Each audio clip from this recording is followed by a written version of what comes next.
पहला क्वेश्चन क्या कहलाता है प्यारे बच्चों, हम लोग देखते हैं कि सिपाही की माँ किस विधा की रचना है। पहला क्वेश्चन आपके स्क्रीन पे है, यानी सिपाही की माँ किस विधा की रचना है। तो हम लोग जानते हैं कि सिपाही की माँ जो है किस विधा की रचना है, तो ये एक एकांकी है, ठीक है। तो सब बिल्कुल आप लोग इसको नोट करते चलेंगे, इसका एक्सप्लेनेशन क्या करना है, क्योंकि यही तो पेपर ही है आप लोगों का।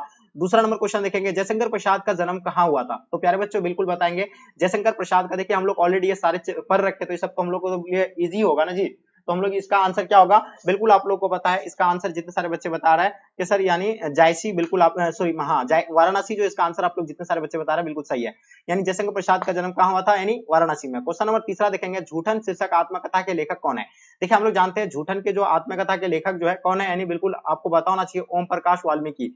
तो जो भी बच्चे आप लोग ओम प्रकाश वाल्मीकि बता रहे हैं, बिल्कुल आप लोग का राइट आंसर है। क्वेश्चन नंबर 4 देखेंगे, हंसते हुए मेरा अकेलापन के लेखक कौन है। बताइए, हंसते हुए मेरा अकेलापन के लेखक आपको बताना है, तो बिल्कुल पता होना चाहिए। हंसते हुए मेरा अकेलापन के लेखक जो होगा आपका यानी मलियज हो जाएगा। ऑप्शन आप लोग का बी परफेक्ट आंसर होगा। क्वेश्चन नंबर 5 देखेंगे आपके स्क्रीन पे प्यारे बच्चों। 5 नंबर क्वेश्चन क्या कहलाता है कि झूठन किस विधा की रचना है। बताइए झूठन किस विधा की रचना है। तो ये क्या है, एक आत्मकथा है, और इसका आंसर आप लोग का 5 का आंसर जो होगा ए बिल्कुल परफेक्ट आंसर होगा। क्वेश्चन देखेंगे 6 नंबर क्वेश्चन आपके स्क्रीन पे, परगीत और समाज साहित्य की किस विधा की रचना है। देखिए परगीत और समाज साहित्य की विधा की अगर बात किया जाए तो यह आलोचनात्मक निबंध होगा आप लोगों का। जितने सारे बच्चे आप लोग आलोचनात्मक निबंध बताएं, बिल्कुल इसका आंसर सही होगा, यानी ऑप्शन आप लोग ए राइट आंसर हो जाएंगे। बिल्कुल आपको कुछ नहीं करना, एबीसीडी करके आप लोग इसका आंसर की को नोट कर लीजिए, यही पेपर आपका सीधा सीधा आएगा, ठीक है। उसने कहा था कि रचनाकार कौन है, तो हम लोग जानते हैं प्यारे बच्चों, उसने कहा था जो है कब हुआ था रचना, यह 1915 है, और इसका लेखक कौन है, चंद्रधर शर्मा गुलेरिया, ठीक है। चलिए क्वेश्चन नंबर 8 देखेंगे आपके स्क्रीन पे, थोड़ा सा धुंधला दिख रहा होगा, बस एक ही क्वेश्चन आपको, तो बाकी फ्रेश ही है, ठीक है। तो जायसी का जन्म स्थान बताइए। देखिए जायसी का जो है जायसनगर अमेठी में हुआ था, और इसका आंसर आप लोग का जो है बिल्कुल सी प्यारे बच्चे राइट आंसर हो जाएंगे। ओके चलिए, हाँ हाँ थोड़ा सा हम लोग और जूम कर लेते हैं। हाँ चलिए, आपको पूरा दिखेगा।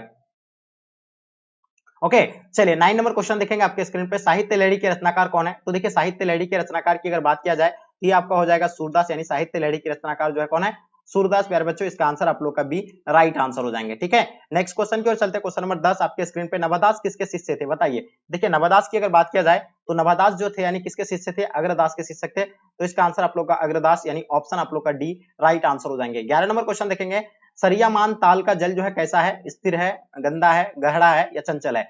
तो बिल्कुल पता होना चाहिए सरियामान ताल का जल जो है कैसा हुआ, स्थिर है। इसका आंसर आप लोग का ए जो है प्यारे बच्चों राइट आंसर हो जाएंगे। ओके चलिए वहीं बात करते हैं। क्वेश्चन नंबर 12, चित्ररेखा किनकी कृति है। तो देखिए चित्ररेखा की बात करते हैं, ये सूरदास का होगा, तुलसीदास का होगा, मलिक मोहम्मद जायसी या कबीर का होगा।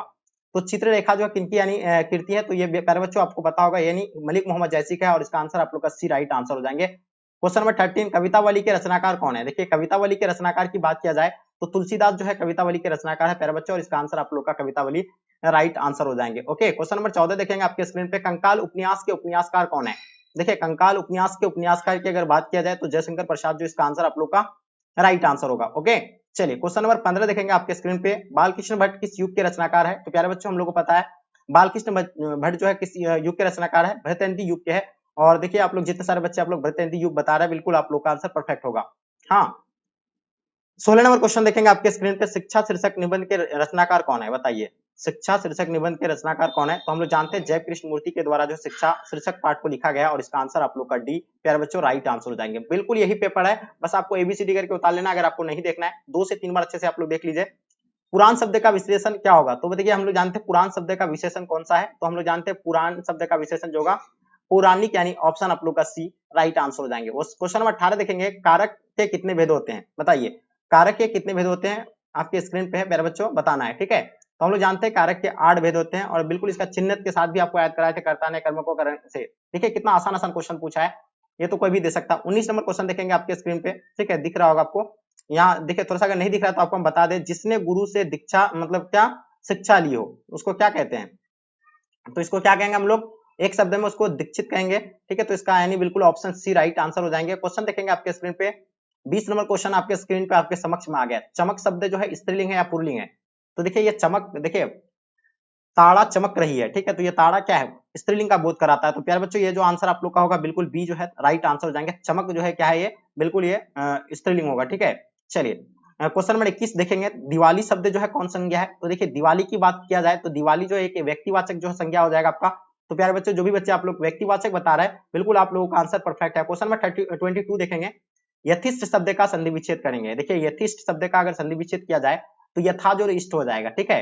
तो क्या होगा इसका आंसर, यथाजोर इष्ट हो जाएगा, यानी देख लीजिएगा फिर से यथाजोर इष्ट हो जाएंगे आपका, ठीक है।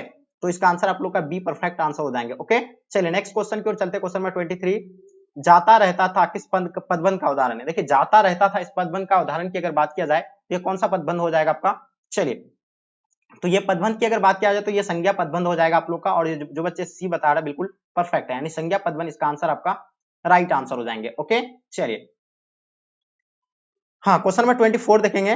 नीलगाय शब्द कौन समास है। देखिए नीलगाय तत्पुरुष समास है, अविभाज्य समास है, कर्मधारय होगा या द्विगु होगा। तो प्यारे बच्चों नीलगाय शब्द की अगर बात किया जाए तो नीलगाय जो होगा आपका यानी अविभाज्य समास हो जाएंगे, और इसका आंसर आप लोग का अविभाज्य ऑप्शन बी राइट आंसर हो जाएंगे। वही बात करते हैं क्वेश्चन नंबर 25 आपके स्क्रीन पे, नकलची शब्द कौन सा प्रत्यय है। देखिए नकलची में तो देखिए नकल ये जो होगा आपका यानी नकल हो गया आपका अलग शब्द, और ये इसमें जो प्रत्यय लगा है क्या लगा है, यानी जोर क्या लगा है, यानी ची लगा है। तो ची जो होगा आपका यानी प्रत्यय हो जाएगा, ठीक है। इसका आंसर आप लोग का ए राइट आंसर हो जाएंगे, ठीक है। चलिए क्वेश्चन देखेंगे, प्राज्य शब्द कौन सा उपसर्ग है। देखिए प्राज्य में जो है क्या उपसर्ग लगा है जो एक नया शब्द का बना है। तो पड़ा जोर जय, यानी पड़ा जो लगा है इसमें क्या लगा है, एक उपसर्ग लगा है, और वही जो है एक नया शब्द बनाया है। तो इसका आंसर आप लोग का प्यारे बच्चों बी जो है राइट आंसर हो जाएंगे, ठीक है। तो चलिए आगे देखिए हम लोग क्वेश्चन नंबर 27, स्तुति शब्द का जस्ट आपको क्या बताना है, विलोम बताना है, यानी स्तुति का आपको क्या बताना, उल्टा बताना है। तो प्रार्थना होगा, आदर होगा, निंदा होगा या प्रशंसा होगा। तो स्तुति का उल्टा जो होता है क्या होता है प्यारे बच्चों, निंदा होता है। क्या होता है, निंदा। तो देखिए इसको नोट कर लीजिएगा, ऑप्शन सी इसका आपका राइट आंसर हो जाएंगे। ओके चलिए क्वेश्चन नंबर 28 देखेंगे आपके स्क्रीन पे। हाँ आगान शब्द में कौन सा उपसर्ग है बताइए। हाँ आगान में बताना है, आगान में देखिए और यहाँ आ जोर ज्ञान, ठीक है। तो ये लगा है क्या आपका यानी, और जो लगा है क्या लगा है, उपसर्ग लगा है। तो इसका आंसर आप लोग का ए हो जाएगा, क्योंकि वो उपसर्ग मिलने पर जो है एक नया शब्द का निर्माण होता है, ठीक है। चलिए आगे देखिए क्वेश्चन नंबर आपके स्क्रीन पे कितना 29। आप देखिए आप संधि विच्छेद की बात करें, बहुत इजी क्वेश्चन है।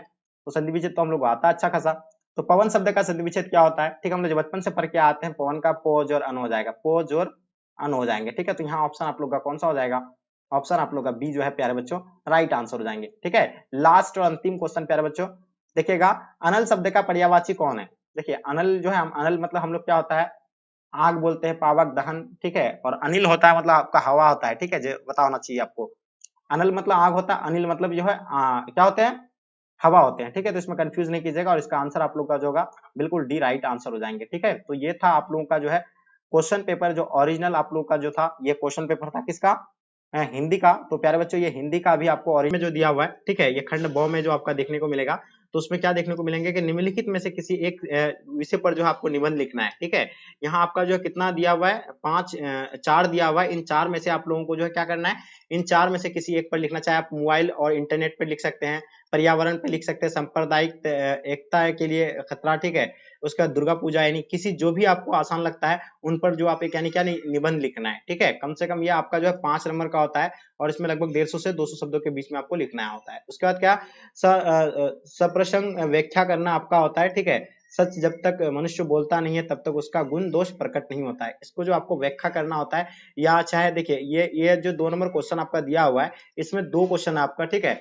तो चलिए तो बहुत आसान ही है, आप लोग इन चीजों को अच्छे से आप लोग देख लीजिएगा। अगर हम इसका आगे बारे में आपको निबंध दिखाएंगे तो बहुत लंबा चले जाएगा, इसलिए आपको हम क्वेश्चन को सिर्फ दिखा देते हैं। और ये देखिए इसके बारे में, फिर भी रोता ही रहता नहीं मानता है मन मेरा, बड़ा जटिल निरस लगता है सुना सुना जीवन मेरा। तो चाहे ये देखिए अथवा में, चाहे आपको ऊपर वाला का आंसर देना चाहे नीचे वाला, इन दोनों में से कोई आसान लगता है तो उनमें से आप एक का किसी का आंसर दे देंगे, ठीक है। आप लोग देख लीजिए, और इसका थोड़ा सा आप लोग अच्छे से देख करके सिर्फ चले जाइए, बस अपनी भाषा में आपको लिखना है। उसके बाद तीसरा नंबर क्वेश्चन क्या कहलाता है, पासबुक खो जाने की शिकायत बैंक मैनेजर को पत्र लिखना है आपको। देखिए अगर आपका पासबुक खो जाता है तो बैंक मैनेजर को आपको यानी पत्र कैसे लिखना है, उस पर आपको लिखना है, या अथवा आपको क्या अपने प्रधानाचार्य प्रार्थना पत्र लिखकर अपनी फीस माफी हेतु प्रार्थना करना है। तो आप तो जानते हैं सेवा में श्रीमान प्रधानाध्यापक महोदय, ठीक है, सेवा में मतलब विषय आपका जो क्या है, ठीक है, फीस माफ करने के संबंध में द्वारा विशेष शिक्षक, यानी जो आपको इसके बारे में तो आपको पता ही है कि पत्र कैसे लिखा जाता है, ठीक है। तो आप लोग देख लीजिएगा। ओके उसके बाद आप लोग ये तो आपका हो जाएगा, ये 4 नंबर का होता है, ठीक है,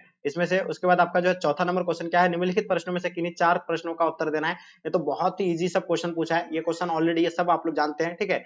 तो चलिए यहाँ से पहला क्या दिया हुआ है, हरचन्ना कौन है, यानी हरचन्ना के बारे में आपको लिखना है। मानक और सिपाही एक दूसरे से क्यों मारना चाहता है, ठीक है, चाहते हैं। उसका तीसरा क्या है, नागरिक क्यों मतलब व्यस्त है, क्या उनकी व्याख्या जायज है। उसके बाद क्या, गद्य कविता किसे कहते हैं, तो इस पर भी आपको लिखना है। ओके, उसके बाद आगे फिर आप लोग देखिएगा छठा, ये गैंग्रीन क्या है। तो गैंग्रीन तो आप लोग जानते हैं कि जो है रोज कहानी में गैंग्रीन एक बीमारी है, ठीक है। तो जो मालती का पति जो है ऑपरेशन करके आया था गैंग्रीन का। ओके, चलिए आगे देखते हैं हम लोग क्वेश्चन नंबर 7वां क्या है, बुद्ध ने आनंद से क्या कहा। तो इसमें से मात्र आपको कितना का आंसर देना होता है, 4 का ही आंसर देना है, ठीक है। ये 2 नंबर का होता है, 4 दूनी 8 नंबर आपको मिल जाएंगे। ओके, चलिए उसके बाद हम लोग देखते हैं 5वां नंबर क्वेश्चन जो आपको संक्षिप्त में लिखना है, ठीक है। चलिए तो आप लोग देखिए वर्ड को गिन लीजिएगा। अगर मान लीजिए अगर आपका 60 वर्ड आ जाता है, यहाँ अगर मान लीजिए 60 वर्ड आ जाता है, तो 60 से इसको जो है ना आपको यानी कितना 3 भाग पे इसको डिवाइड कर देना है। कितना भाग पे, 3 भाग पे, यानी गिनना आपको 1 वर्ड 2 वर्ड 3 वर्ड 4 वर्ड, इस तरह करके आप इसको गिन लीजिएगा।